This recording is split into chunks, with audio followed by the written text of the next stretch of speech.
llegar a un acuerdo, no pueden sentarse a conciliar.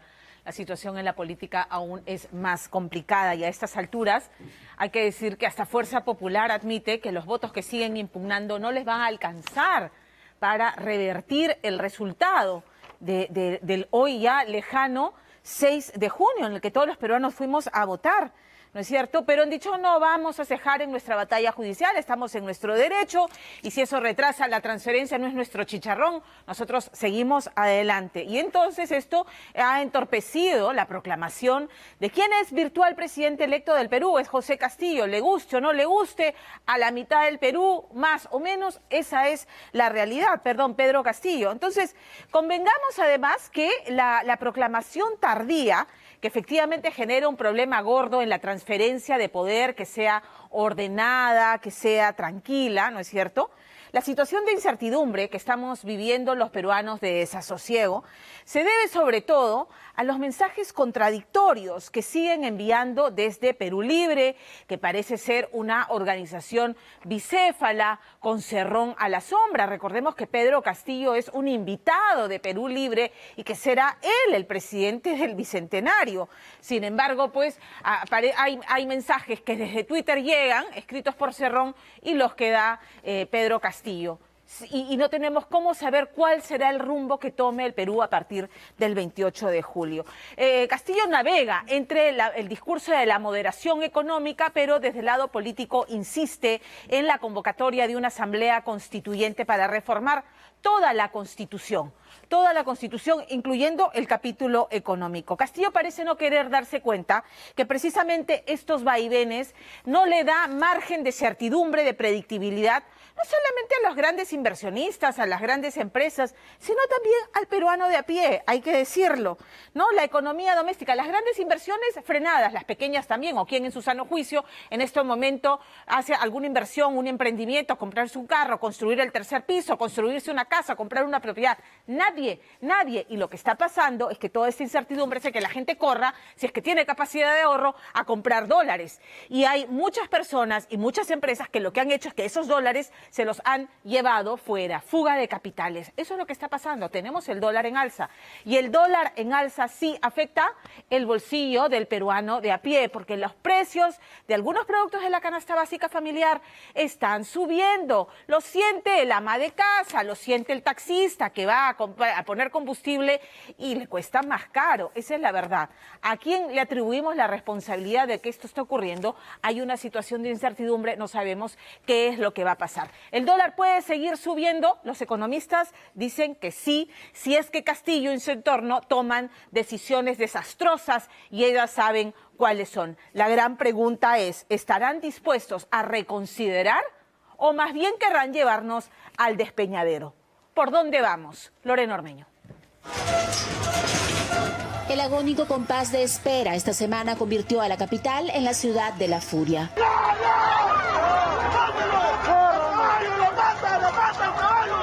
Con violencia borraban la democracia que ambas fuerzas políticas decían defender.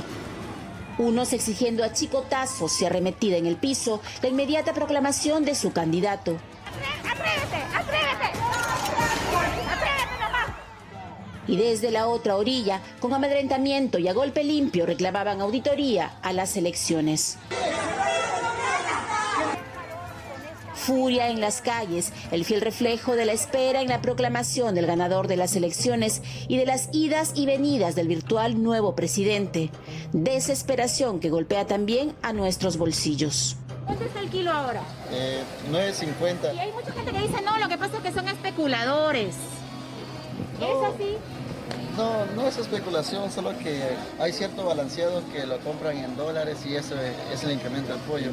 Han subido demasiado los precios. ¿Dónde está el gobierno, las autoridades que tienen que ver con eso, para parar esto? Para un menú diario, ¿cuánto solía gastar y ahora cuánto gasta? Yo podía gastar pues 18, 20. Ahorita en carne nomás para dos voy a pagar como 20 soles. Todo ha subido, no, es un abuso. No es que a río revuelto ganancias pescadores. El pollo, el aceite, las verduras, la carne y el gas, todo en su vida en medio de la incertidumbre. Y esa situación, cuando no se toman decisiones, crea algo en economía, es veneno. Se llama incertidumbre. Cuando hay mucha incertidumbre, inversionistas, empresarios, trabajadores, consumidores, todos, mucha incertidumbre, se tiran para atrás en sus decisiones. Ya no les gusta tomar riesgo. Por ejemplo, el precio del dólar comienza a subir y se le llama burbuja. ¿Y saben por qué se le llama burbuja? Porque como una burbuja que uno sopla y la burbuja sube, porque lo único que tiene es aire. No tiene nada real que la haga subir. Pero aire se llama certidumbre. Todo ha variado de precio. ¿Cuánto estaba hace un mes una botella de aceite? Se vendía el litro del clásico 7.80, ahora está 11 soles. El arroz también ha variado. Sí ha variado. ¿Cuánto está el kilo ahora? Se vendía 3.80, 3.90, ahora está para 4.20. ¿Y pero por qué, maestro? No sé, el gobierno sabe, nosotros no sabemos. Pero cuando ustedes van a comprar por mayorista, ¿qué le El dicen? mayorista dice lo mismo, pero el gobierno dice, el dólar sube, dice, todos los insumos vienen por culpa del dólar. No es que alguien de mala fe está haciendo esto, no, eso no es así. Es que se genera como consecuencia de esta incertidumbre que hace que mucha gente tome una aversión al riesgo, se vuelva más recatada, más, digamos, tranquila y hasta temerosa.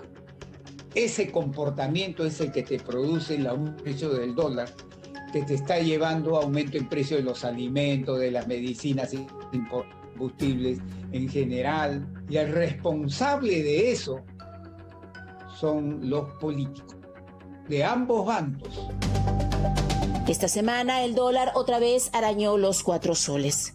Mientras desde Fuerza Popular entorpecían la proclamación presentando apelaciones de último minuto, aquí, en la casa de Breña de Pedro Castillo, la incertidumbre tomaba un rostro. Vladimir Cerrón, aquel que según el profesor no sería visto ni como portero, apareció entrando a escondidas a la casa del candidato y luego fue grabado literalmente corriendo de la prensa e ingresando al local de su partido, donde anunció un congreso para dar a conocer las metas irrenunciables del próximo gobierno. Así, el jueves 16, a 12 días del cambio de mando, el tira y afloja y el silencio continuaban.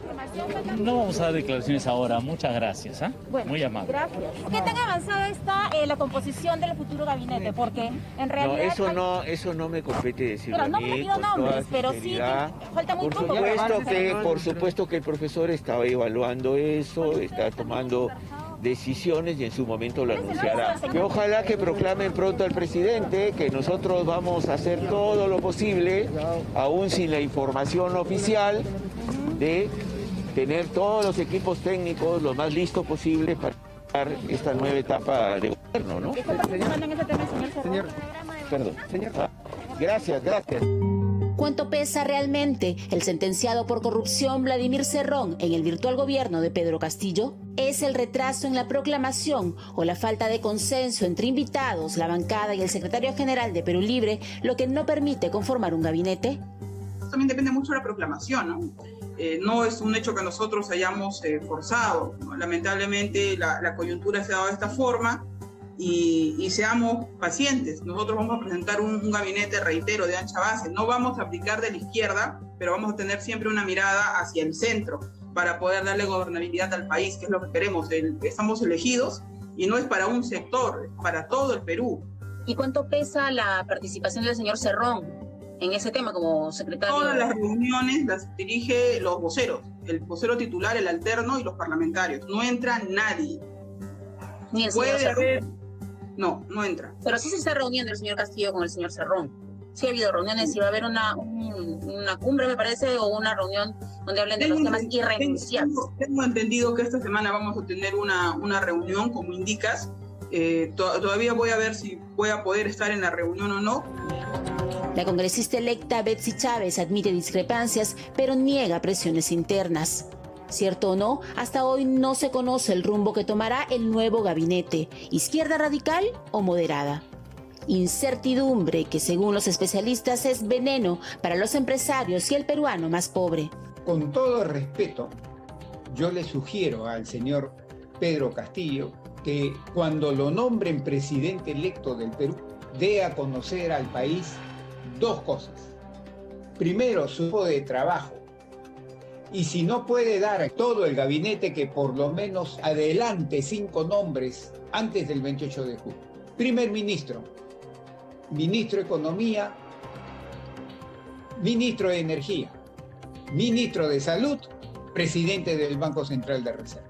Y en segundo lugar, que el país claramente, si en los próximos 12, 24 meses va a instrumentar medidas, ¿no?, que provoquen un disloque en la conducción democrática del país, como por ejemplo seguir insistiendo en querer como asamblea constituyente y cambiar la constitución del Perú. Pero justamente hizo todo lo contrario. Pedro Castillo no da declaraciones ni anuncia gabinete, pero a través de su cuenta de Twitter sí insiste en otro factor de incertidumbre: el cambio de constitución. El Perú del Bicentenario merece una constitución forjada desde el diálogo, una constitución impulsada y aprobada en democracia, sin amenazas golpistas. La única certeza del próximo gobierno mientras navegamos a ciegas. ¿Pero realmente puede insistir y lograr su cambio constitucional? No. puede. Él lo que puede hacer es proponer al Congreso la convocatoria de una asamblea constituyente, pero el Congreso no puede aceptarla. No puede aceptar esa propuesta porque no tiene la competencia para convocar a una asamblea constituyente. Por otro lado, se puede reunir firmas para plantear a la OMPE la convocatoria a un referéndum, pero la OMPE no puede convocar un referéndum para cambiar la Constitución o para preguntar si se puede convocar una constituyente, porque no está en su competencia. Las únicas formas de cambiar la Constitución, y que debe ser aprobada por el Congreso, pero el problema es que esas negativas válidas pueden generar reacciones adversas de los adherentes al partido o al gobierno, y ojalá no ocurra, pero el gobierno podría intentar movilizar a sus partidarios presentando esto como una arbitrariedad, que no lo es en realidad. ¿Es el cambio de constitución una de las metas irrenunciables que anuncia ya Vladimir Cerrón? ¿Será esa meta a cualquier costo? La agenda número 1 es el tema de salud. El tema número 2 es la reactivación económica. El tema de la constituyente es algo que se va a debatir en el Parlamento, dentro de la Comisión de Constitución, que es lo que corresponde. Pero es un debate que voy a empezar ahora, no. Me han preguntado, sí. He asistido a algunos debates de algunos medios, sí, ¿no? Pero ese tema se ve por el camino democrático. Betsy Chávez insiste en que será por el cauce constitucional y luego de atender lo urgente. Lo cierto es que a pesar de la pandemia, el Perú tiene todo para salir de la crisis, pero sus principales problemas son los políticos y la corrupción. La economía peruana nos está dando señales positivas. En lo que va de año, el PBI ha crecido casi un 20%. El comercio al por mayor se ha duplicado. El consumo interno de cemento para construcción ha aumentado en un 227%. Los precios de los metales están favoreciendo a la minería y los últimos datos publicados por el INEI en cuanto a recuperación del empleo en Lima Metropolitana nos muestran que durante 3 trimestres consecutivos la población activa ha aumentado. Por tanto, tenemos razones objetivas para mirar con optimismo el futuro. Sin embargo, la sensación de la población es otra. Hay desafección, desesperanza, desilusión y esta sensación de que vamos sin rumbo. Es importante que el nuevo gobierno tome la posta rápido y determinantemente para que nos devuelva a las familias la esperanza de saber que hay un equipo de personas que está trabajando para que vayamos con un norte hacia una salida de la pandemia. Por el Perú, Fuerza Popular tendría que desistirse de las apelaciones para permitir una transición rápida que permita que haya margen para transferir la información, coordinar las medidas que viene realizando este gobierno con las que realizará el siguiente. Y por otro lado, el gobierno entrante haría bien en no generarse anticuerpos a partir de la presentación de planteamientos que van a ser rechazados por el Jurado Nacional de Elecciones, por el Congreso, y van a generar la impresión de que el gobierno tiene deliberadamente la intención de transgredir el ordenamiento, que no creo que ese es el caso, creo que es más bien desconocimiento. Pero precisamente hizo todo lo contrario. Solo dijo algo para insistir en una nueva constitución. Esto ya debe terminar. Ya no soporta, ya. Bueno. El fin de semana otra vez el escenario fue la calle. Perú Libre exigiendo la proclamación de su candidato, mientras los autodenominados Respeta mi voto pedían nuevas elecciones. Pero todo indica que Pedro Castillo sería proclamado presidente y tendría una semana para la transferencia. Sin embargo, en un Perú convulsionado, en 7 días, todo puede pasar.